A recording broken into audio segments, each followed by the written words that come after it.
নমস্কাৰ। আজি কথা মহাভাৰত কমক পাঠত শুনাবলৈ লৈছোঁ তৃতীয় অধ্যায় অম্বা আৰু ভীষ্ম। সত্যৱতীৰ পুত্ৰ চিতাংগদৰ এজন গন্ধৰ্বৰ সৈতে যুদ্ধত মৃত্যু হ'ল। তেওঁ নিসন্তান হৈয়ে ঢুকাল বাবে সিংহাসনৰ ন্যায়সংগত উত্তৰাধিকাৰী হিচাপে ভায়েক বিচিত্ৰবীজেই ৰাজমুকুট পিন্ধি ৰাজপাটত বহিল। কিন্তু বয়সত নাবালক হৈ থকাৰ বাবে ভীষ্মই তেওঁৰ নামত তেওঁৰ প্ৰাপ্তবয়স্ক নোহোৱালৈকে ৰাজ্য শাসন কৰি থাকিল। বিচিত্ৰবীজ ডেকাহলত ভীষ্মই তেওঁৰ বাবে পাত্ৰী সন্ধান কৰিবলৈ ধৰিলে। তেওঁ শুনিলে যে কাশী ৰজাৰ ৰাজকুমাৰীসকলৰ পুৰণি ক্ষত্ৰিয় প্ৰথা অনুসৰি স্বয়ম্বৰ সভাৰ আয়োজন কৰিছে যোগ্য পাত্ৰৰ সন্ধানত। সেই দেখি সেই ৰাজকন্যা কেইগৰাকীক ভায়েক বিচিত্ৰবীজৰ বাবে আনিবলৈ তেওঁ কাশীলৈ গ'ল। কুশল, বংগ, পুণ্ড্ৰ, কালিংগ আদি আন আন দেশৰ ৰজাসকলো আৰু অন্যান্য ৰাজন্যবৰ্গও সাজি কাচি সেই স্বয়ম্বৰ সভাত অংশ ল'বলৈ কাশীলৈ গৈছিল। কাশীৰ ৰাজকুমাৰীসকলৰ ৰূপ গুণৰ খ্যাতি সকলোৰে মুখে মুখে, গতিকে তেওঁলোকৰ পাণি গ্ৰহণৰ বাবে সকলোৰে মাজত তীব্ৰ প্ৰতিযোগিতা হৈছিল। ক্ষত্ৰিয় সমাজত ভীষ্মৰ পৰাক্ৰমৰ বিষয়ে সকলোৱে জানিছিল। প্ৰথমতে কন্যা প্ৰাৰ্থী ৰজা ৰাজপুৰুষসকলে ভাবিছিল যে মহাবীৰ ভীষ্ম স্বয়ম্বৰ সভাৰ উৎসৱ আনন্দৰ ভাগ ল'বলৈহে আহিছে। কিন্তু পিছত যেতিয়া শুনিলে যে ভীষ্মও এজন প্ৰাৰ্থীয়েই, তেতিয়া তেওঁলোকৰ মনত নিৰাশা আৰু তিক্ততা জাগিল। তেওঁলোকে জনা নাছিল যে ভীষ্মই দৰাচলতে তেওঁৰ ভায়েক বিচিত্ৰবীজৰ বাবে কন্যা বিচাৰি হেতালৈ গৈছিল। সমবেত ৰজা ৰাজপুৰুষবিলাকে ভীষ্মৰ বিষয়ে বেয়া বেয়া কথা কোৱাকুই কৰিবলৈ ধৰিলে। ভাৰতবংশৰ সৰ্বশ্ৰেষ্ঠ আৰু জ্ঞানী এই বীৰ পুৰুষে নিজৰ বৃদ্ধ বয়সৰ কথা পাহৰিলেই যেন লাগিছে। লগতে বোধহয় তেওঁৰ আজীৱন ব্ৰহ্মচাৰী হৈ থাকিব বুলি কৰা প্ৰতিজ্ঞাৰ কথাও পাহৰিলে। তেওঁৰ দৰে বুঢ়া মানুহৰ নহ'লে স্বয়ম্বৰ সভালৈ অহাৰ কি প্ৰয়োজন? ঠিক ভীষ্ম ৰাজকুমাৰীহঁতেও নিজৰ বাবে যোগ্য স্বামীৰ সন্ধান কৰোঁতে বৃদ্ধ ভীষ্মৰ ফালে কেৰাহীকৈও নাচালে। ভীষ্মৰ এসময়ত খং উঠিলগৈ। তেওঁ সমবেত সকলো ক্ষত্ৰিয় ৰজা ৰাজপুৰুষলৈ সমুখ যুদ্ধত তেওঁৰ লগত শক্তি পৰীক্ষা কৰিবলৈ আহ্বান জনালে। যুদ্ধ লাগিল। জয়লাভ হ'ল ভীষ্মৰে। ভীষ্মই তিনিওগৰাকী কাশীৰ ৰাজনন্দিনীক ৰথত তুলি হস্তিনাপুৰলৈ ৰাওনা হ'ল। কিন্তু অলপ দূৰ যাওঁতেই সৌবল দেশৰ ৰজা শালৱই তেওঁৰ পথ অৱৰোধ কৰিলে। এই শালৱ ৰজাকে কাশী ৰাজকুমাৰী অম্বাই মনে মনে প্ৰতিবৰণ কৰি লৈছিল। শালৱই সেইভাৱেই ভীষ্মক আগচি ধৰিছিল। পুনৰ ভয়ংকৰ যুদ্ধ লাগিল, কিন্তু শালৱৰে পৰাজয় হ'ল। ভীষ্ম অদ্বিতীয় ধনুবীৰ আছিল। তেওঁ শালৱক বধ কৰিবলৈকে ধৰিছিল, কিন্তু ৰাজকুমাৰী কেইগৰাকীৰ অনুৰোধত নেমাৰি এৰি দিলে। হস্তিনাপুৰলৈ আহি ভীষ্মই ৰাজকুমাৰী কেইগৰাকীৰ লগত ভায়েক বিচিত্ৰবীজৰ বিবাহৰ প্ৰস্তুতি কৰিলে। বিবাহৰ বাবে সকলো সমবেত হলত অম্বাই বিদ্ৰূপৰ হাঁহি মাৰি ক'লে, হে গংগেয়, আপুনি সৰ্বশাস্ত্ৰবেত্ৰা বুলি সৰ্বত্ৰ খ্যাত। মই মনে মনে সৌবল ৰজাৰ শালৱক প্ৰতিবৰণ কৰি থৈছোঁ। আপুনি বলেৰে মোক ইয়ালৈ লৈ আনিছে। এই কথা মই এতিয়া আপোনাক জনালোঁ। এতিয়া শাস্ত্ৰবিহিত মতে আপুনি যি উচিত বুলি ভাবে কৰক। ভীষ্মই অম্বাৰ যুক্তিৰ ন্যায্যতা স্বীকাৰ কৰিলে আৰু উপযুক্ত সন্মান সহকাৰে সৈন্য সামন্তৰ লগত দি শালৱৰ ওচৰলৈ পঠাই দিলে। অম্বাৰ দুয়ো ভগ্নী অম্বিকা আৰু অম্বালিকাৰ বিচিত্ৰবীজৰ সৈতে যথাবিধি বিবাহ হ'ল।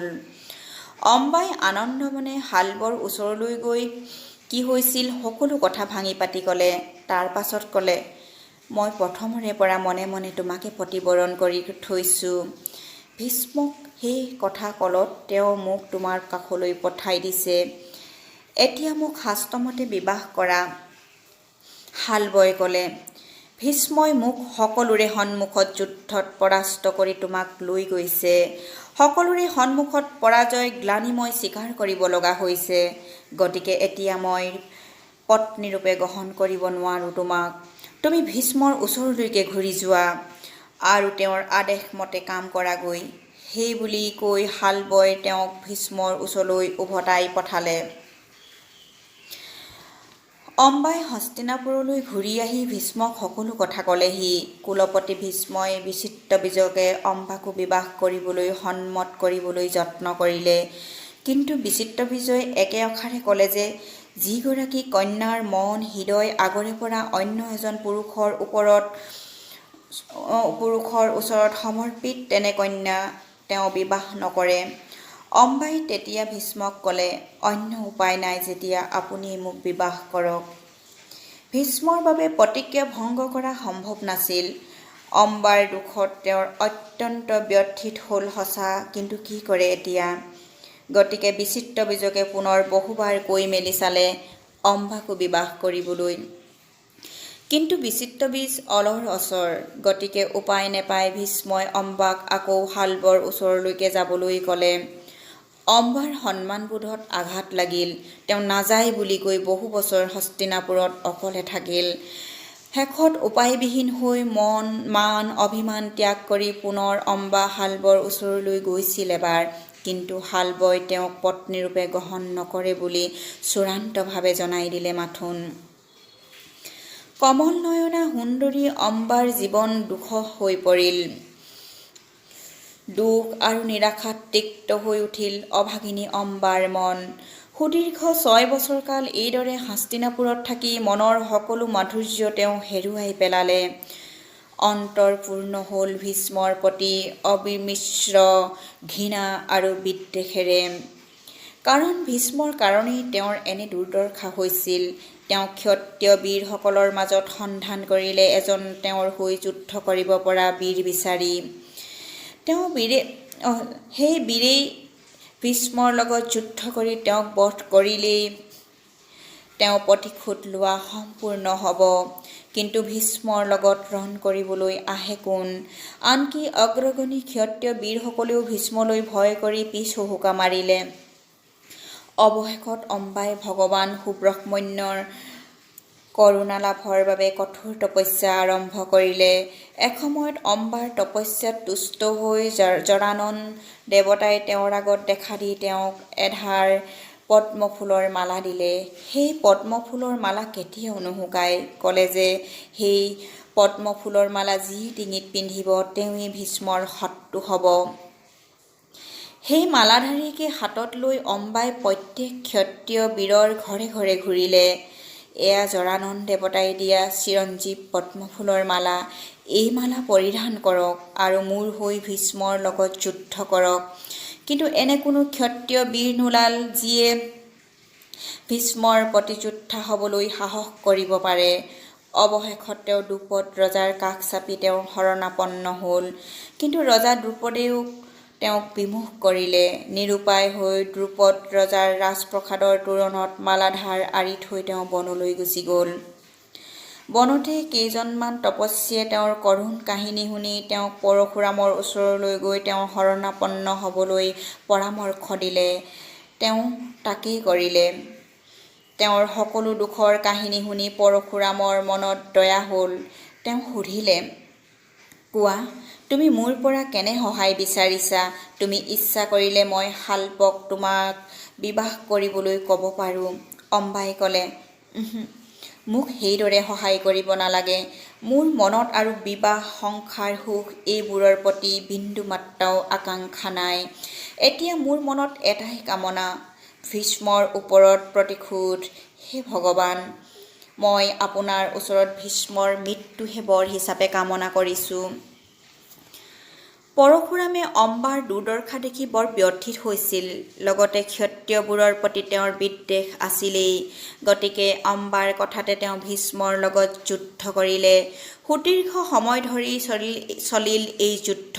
ভীষ্ম আৰু পৰশুৰাম দুয়ো এই যুগৰ দুয়োজন অদ্বিতীয় যোদ্ধা। দুয়ো সমান সমান।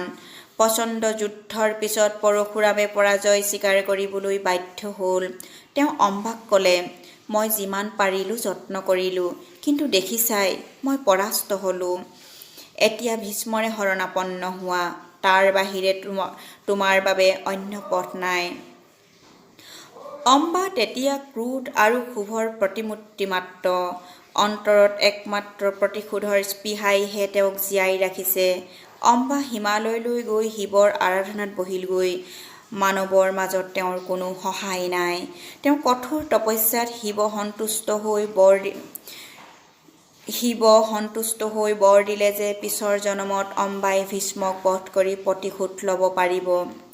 স্বাভাৱিকভাৱে মৰি পুনৰ জন্ম ল'বলৈ হ'লে বহু বছৰ ৰ'ব লাগিব। সিমান দিন ৰ'বলৈ অম্বাৰ ধৈৰ্য নহ'ল। তেওঁ একুৰা ডাঙৰ চিতাজুই জ্বলাই তাত জাপ দি তৎকালেই মৃত্যুবৰণ কৰিলে। তেওঁ অন্তৰ প্ৰতিশোধৰ বহিৰ তাপ আৰু চিতাজুইৰ দাবানলৰ তাপ প্ৰায় সমানেই আছিল। শিৱৰ কৃপাতে অম্বা ৰজা দ্ৰুপদৰে কন্যা হৈ পুনৰ জন্ম ল'লে। জন্ম কিছু বছৰৰ পিছত সেই কন্যাৰ চকুত পৰিল ৰাজকাৰেঙৰ সিংহদ্বাৰত ওলমি থকা সেই কাহানিও নুশুকোৱা পদ্মফুলৰ মালা। সেই অলৌকিক মালাডাল এতিয়াও তাতে ওলমিয়েই আছিল। ভয়তে কোনেও নুচুৱে। এতিয়া সেইডাল জীয়েকে ডিঙিত পিন্ধা দেখি দ্ৰুপদৰ মূৰত সৰগ ভাগি পৰিল। সেই কথা কাণত পৰা মাত্ৰকে ভীষ্ম তেওঁৰ শত্ৰু হ'ব। এনে উদ্ধত স্বভাৱৰ বাবে জীয়েকক বনলৈ পঠালে দ্ৰুপদে। বনত পুনৰ সেই কন্যাই দুৰ্ঘোৰ তপস্যাত বহি পুৰুষলৈ ৰূপান্তৰিত হৈ শিখণ্ডী নামে এক মহাযোদ্ধা হ'ল। সেই শিখণ্ডীকে ৰথৰ সন্মুখত লৈ কুৰুক্ষেত্ৰ যুদ্ধত ভীষ্মৰ লগত যুদ্ধ কৰিলে অৰ্জুনে। ভীষ্মই জানিছিল যে শিখণ্ডী জন্মতে নাৰী। তেওঁ বীৰ মহিমাবোধে তেওঁ শিখণ্ডীক অস্ত্ৰাঘাত কৰিবলৈ বাধা দিলে। তেওঁ শিখণ্ডীৰ লগত যুদ্ধ নকৰে। সেই সুযোগতে শিখণ্ডীৰ পিছফালে থাকি ভীষ্মৰ ওপৰত শৰবৰ্ষণ কৰিবলৈ ধৰিলে অৰ্জুনে। আনহাতে ভীষ্ময়ো জানিছিল যে তেওঁৰ সুদীৰ্ঘ আৰু ক্লান্তিৰ মনুষ্য জীৱনৰ কাল শেষ হৈছিল। গতিকে তেওঁ স্বেচ্ছাই পৰাজয় বৰণ কৰিলে। জীৱনৰ শেষ যুদ্ধত শত্ৰুৰ অসংখ্য কাঁড়েৰে থকাসৰকা হৈ থাকোঁতেও আটাইতকৈ দকৈ বিন্ধা বাণবোৰ হাতেৰে চুই কৈছিল ভীষ্মই, এইবোৰ অৰ্জুনৰ দ্বাৰা নিক্ষিপ্ত কাঁড়, শিখণ্ডীৰ কাঁড় নহয়। সেইবুলি কৈ মহাবীৰ ভীষ্ম শৰশয্যাত শুই পৰিছিল।